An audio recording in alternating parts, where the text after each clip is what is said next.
اس channel کا ادارہ عبقری سے کوئی تعلق نہیں۔ اس چینل پر عبقری رسالے کے مختلف مضامین پڑھ کر سنائے جائیں گے، جس کا مقصد عبقری رسالہ ایسے افراد تک پہنچانا ہے جو پڑھنا لکھنا نہیں جانتے یا خدا نخواستہ نابینا ہیں، یا ایسے افراد جن کی عبقری رسالے تک رسائی نہیں یا اپنی مصروفیات کی وجہ سے رسالہ نہیں پڑھ پاتے۔ بسم اللہ الرحمن الرحیم۔ اللہم صلی علی محمد کما تحب و ترضی لہ۔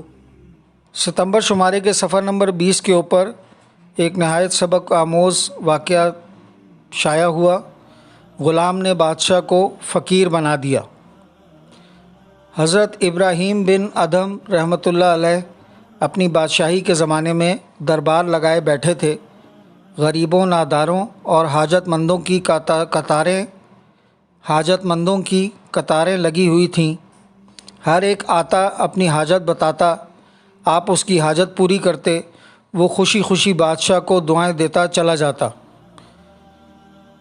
اتنے میں ایک سوداگر آیا اور عرض کی کہ بادشاہ سلامت کے اقبال کا ستارہ ہمیشہ تابندہ رہے، میرے پاس کچھ غلام ہیں، اگر حضور از راہ مسافر نوازی انہیں دیکھنے کی زحمت گوارا فرمائیں تو بڑا کرم ہوگا۔ بادشاہ نے غلاموں کو پیش کرنے کا حکم دیا۔ سوداگر بڑا خوش ہوا، فوراً باہر نکلا اور چند غلاموں کو لے کر حاضر ہو گیا۔ باری باری ایک ایک غلام پیش کرتا اور اس کی خوبیاں بتاتا۔ حضرت ابراہیم بن ادھم رحمۃ اللہ علیہ جب سارے غلام دیکھ چکے تو سوداگر سے پوچھا، ان غلاموں کے علاوہ کوئی اور غلام بھی تمہارے پاس ہیں؟ سوداگر نے کہا کہ حضور صرف ایک غلام اور ہے جو حضور کے قابل نہیں، اس لیے میں نے اسے پیش نہیں کیا۔ حضرت ابراہیم بن ادھم رحمۃ اللہ علیہ نے کہا کہ اسے بھی پیش کرو۔ جب وہ غلام آپ کے سامنے پیش کیا گیا تو اس نے ادب سے سر جھکا کر بادشاہ کو سلام کیا اور ہاتھ باندھ کر کھڑا ہو گیا۔ بادشاہ نے اس سے پوچھا کہ تمہارا نام کیا ہے؟ اس نے جواب دیا کہ غلام کو جس نام سے چاہیں جناب یاد فرما سکتے ہیں۔ پھر پوچھا کہ کیا کھایا کرتے ہو؟ اس نے کہا کہ مالک اپنی مرضی سے جو چاہے کھلا دے، وہی میری پسندیدہ غذا ہوگی۔ آپ نے سوال کیا کہ تمہاری کوئی خواہش ہو تو بتاؤ تاکہ اسے پورا کیا جا سکے۔ غلام نے مسکرا کر کہا کہ بندہ پرور، میں ایک غریب غلام ہوں، نہ اختیار اپنا نہ ارادہ اپنا، اس لیے مجھے کوئی حق نہیں پہنچتا کہ میں کسی خواہش کو اپنے دل میں جگہ دوں یا کسی خواہش کا اظہار کروں۔ غلام کی یہ بات سن کر حضرت ابراہیم بن ادھم رحمۃ اللہ علیہ نے ایک نعرہ مارا اور بے ہوش ہو گئے۔ کچھ دیر بعد جب ہوش میں آئے تو دیکھا کہ غلام اسی طرح ہاتھ باندھے کھڑا ہے۔ آپ نے دل میں سوچا کہ اے ابن ادھم رحمۃ اللہ علیہ، تجھ پر ہزار افسوس، تو بھی اپنے خدا کی غلامی کا دعویٰ کرتا ہے، لیکن تیرا مقام اس غلام سے بھی کمتر ہے جس نے اپنے سارے اختیارات اپنے مالک کے سپرد کر دیے ہیں۔ تیرا مالک تو سارے مالکوں کا مالک ہے، تو بھی اس کا غلام کہلاتا ہے، لیکن سارے اختیارات اپنے پاس رکھتا ہے۔ بات سچی ہے۔ غلام کو آقا جس حال میں رکھے وہ خوش رہے، کیونکہ مالک اسی غلام سے خوش ہوتا ہے جو اس کے احکام کی تعمیل کرے، کسی بات کے ماننے سے انکار نہ کرے۔ مالک نے جو کام اس کے سپرد کر رکھے ہیں انہیں بلا کسی عذر پوری دیانت و امانت اور پوری تندہی و جاں فشانی سے سر انجام دے تاکہ اس کا مالک اس سے خوش رہے۔ کوئی بھی مالک اپنے غلام کو کام چور، غفلت شعار، نافرمان، بے ادب اور گستاخ دیکھنا پسند نہیں کرتا، اور اگر ہم بھی اپنے مالک کی حقیقی اطاعت و فرما برداری کے سامنے گردن جھکا دیں تو پھر ہر کامیابی ہمارے قدم چومے گی اور ہر منزل ہمارے استقبال کے لیے بے قرار نظر آئے گی۔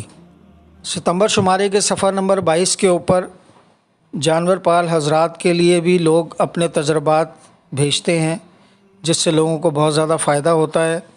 اسی طرح کا ایک واقعہ راحیلہ ہزارہ سے لکھتی ہیں، قارئین السلام علیکم۔ منہ کھر ایک خطرناک اور تیزی سے پھیلنے والی متعدی بیماری ہے جو گائے، بھینس، بکری، بھیڑ اور دیگر مویشیوں کو متاثر کرتی ہے۔ اس بیماری میں جانور کے منہ، زبان اور ہونٹوں پر چھالے بن جاتے ہیں، جبکہ کھروں میں سوجن اور زخم پیدا ہو جاتے ہیں، جس کے باعث جانور کھانے پینے سے گریز کرنے لگتے ہیں۔ نتیجتاً نہ صرف جانور کی صحت بگڑ جاتی ہے بلکہ دودھ کی پیداوار بھی شدید متاثر ہوتی ہے۔ اس بیماری کے علاج کے لیے میرے پاس ایک لاجواب اور آسان ٹوٹکا ہے، جس کے استعمال سے آپ مہنگی ادویات سے بچ سکتے ہیں اور جانور بھی دنوں میں تندرست ہو جاتا ہے۔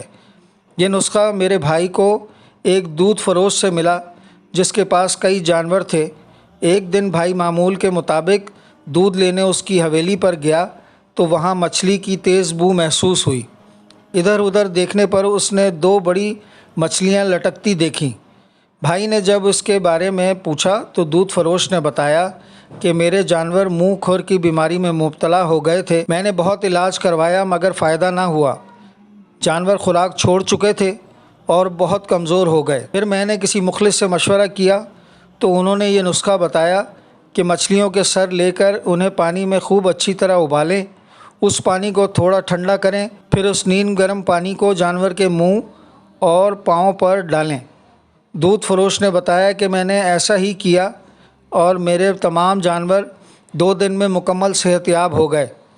تکلیف سے نجات ملی تو جانوروں نے دوبارہ چارہ کھانا بھی شروع کر دیا اور اب ماشاءاللہ سب تندرست ہیں۔ ہم نے بھی گھر میں کچھ مویشی پال رکھے ہیں۔ یہ کارآمد راز میرے بھائی نے ہمیں بتایا۔ ہم نے اس ٹوٹکے کو نہ صرف خود آزمایا بلکہ دوسرے مویشی حضرات کو بھی بتایا، جس نے بھی استعمال کیا اسے نفع ہوا۔ اب پری کے آفیشیل یوٹیوب چینل کو سبسکرائب کریں، فیس بک،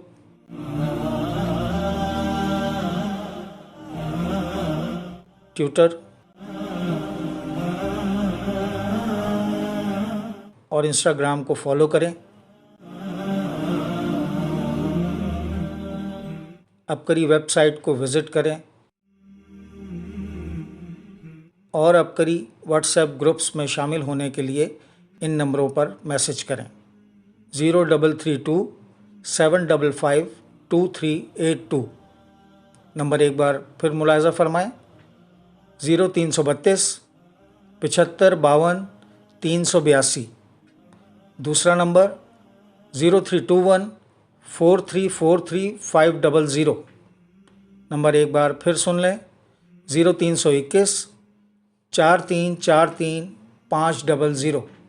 اللہ پاک ہمیں خیر پھیلانے کا ذریعہ بنائے اور ہماری کاوشوں کو قبول فرمائے، آمین۔ السلام علیکم ورحمۃ اللہ وبرکاتہ۔